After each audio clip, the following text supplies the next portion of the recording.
जी Prince जी, बात करेंगे CM doctor Mohan Yadav की। तो आज वो धार और इंदौर के दौरे पर रहने वाले हैं, इनको लेकर क्या कुछ पूरी जानकारी? जी मधु, बिल्कुल।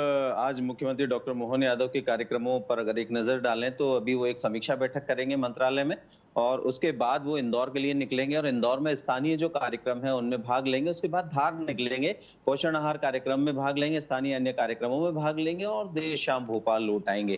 तो डॉक्टर मोहन यादव जो मुख्यमंत्री है मध्य प्रदेश के, उनके आज की व्यस्तताएं इस प्रकार की है। और अगली खबर की ओर अगर मैं आपको ले जाऊं तो वो है खास तौर से जो मेडिकल कॉलेज है उन्हें 1 रुपए में 25 एकड़ जमीन सरकार देगी और लगभग 12 जिलों में ये योजना पीपीपी मोड पर शुरू करने वाली है। और उसमें एक चीज और सरकार ने साफ की है कि इसमें जो सरकारी अस्पताल है वो निजी हाथों में नहीं जाएंगे और प्राइवेट जो भागीदारी है उसको बढ़ावा देने के लिए और बेहतर से बेहतर गुणवत्तापूर्ण शिक्षा मेडिकल के जरिए हो, गुणवत्तापूर्ण डॉक्टर्स हों, गुणवत्तापूर्ण तमाम चीजें हों, उसको ध्यान में रखकर 12 जिलों में इस को लागू किया जाएगा।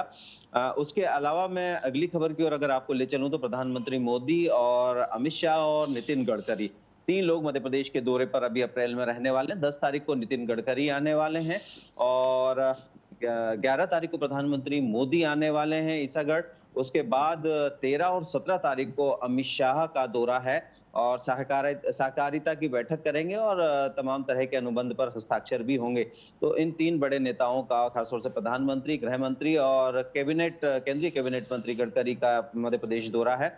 उसके अलावा अगली खबर की ओर अगर मैं आपको ले चलूं तो मौसम लगातार बदल रहा है, लगातार तीखे तेवर मौसम के देखने को मध्य प्रदेश में और कई जिले और संभागों में मिल रहा है। लू चल रही है, 6 जिलों में सबसे ज्यादा प्रकोप गर्मी का देखने को मिल रहा है और लगातार अब ये प्रकोप बढ़ना है। अप्रैल, मई, जून तक ये गर्मी लोगों को हलाकान करेगी और एडवाइजरी भी जारी की गई है कि लू से बचने की कोशिश की जाए, किसी भी तरह से कोई बीमार ना पड़े इसका ख्याल रखा जाए, दोपहर में बाहर निकलने से बचा जाए जिससे कि लू से बचा जाएगा। और उसके अलावा तमाम तरह से मौसम वैज्ञानिकों का कहना है कि आगे आने वाले समय में ये गर्मी और अपने तेवर दिखाएगी।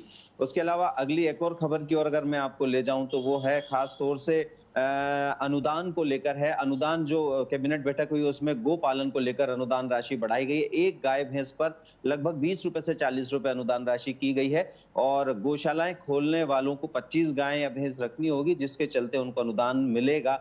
और उसके साथ डॉक्टर भीमराव अंबेडकर पशुपालन योजना के अंतर्गत इसको किया गया है। तो एक बड़ा फैसला मध्य प्रदेश सरकार ने किया है और कहीं ना कहीं जो कहें कि श्वेत क्रांति की ओर आगे बढ़ाना, मध्य प्रदेश को ज्यादा से ज्यादा पशुपालन गोपालन के साथ दूध उत्पादन में भी मध्य प्रदेश को आगे बढ़ाने की कवायद मध्य प्रदेश सरकार की है और इस ओर लगातार मुख्यमंत्री डॉक्टर मोहन यादव ध्यान दे रहे हैं।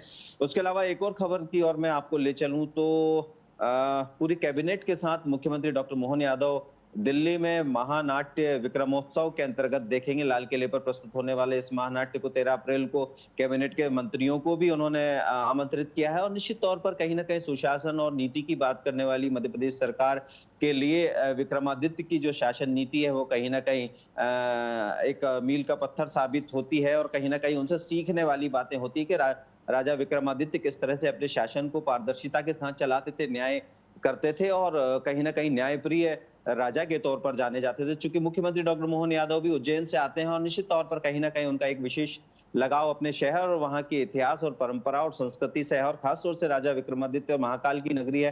तो स्वाभाविक है कि इस तरह से वो तमाम रीति और नीतियों को अपने शासन में लाने की कोशिश पूरी कर रहे हैं। उसके अलावा मैं अगर और एक और खबर की बात करूं तो मध्य प्रदेश में लगातार कहीं ना कहीं राजनीतिक जो है हलकों में एक खबर है कि मध्य प्रदेश में बीजेपी अपने अध्यक्ष को कब चुनेगी, कब मध्य प्रदेश के अध्यक्ष की घोषणा होगी, उसके बाद क्या आगे की रणनीति भारतीय जनता पार्टी की संगठनात्मक तौर पर होगी।